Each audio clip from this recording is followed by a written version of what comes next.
Pinag-uusapan ngayon online ang umano'y house and lot ni ang kabogable star vice ganda sa Project 6, Quezon City, na ibinibenta umano sa halagang 35 million pesos.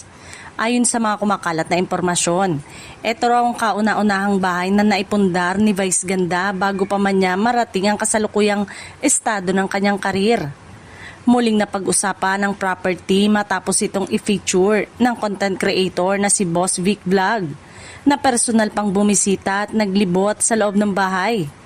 Makikita sa kanyang content ang ilang bahagi ng property at ang renovation na ginawa rito. Kabilang umano sa pictures ng bahay ang 2-car garage na may remote control garage door at isang mini garden.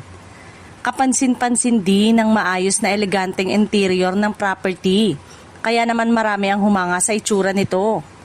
May ilan ding netizen na nagsasabing tila maswerte raw ang bahay dahil isa ito sa mga unang naipundar ni Vice Ganda bago tuluyang sumikat at maging isa sa pinakamalalaking pangalan sa entertainment.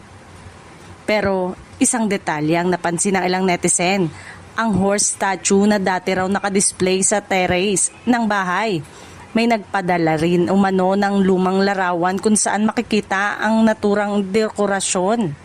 Ngunit hindi raw ito nakita sa mga bagong kuha ng property.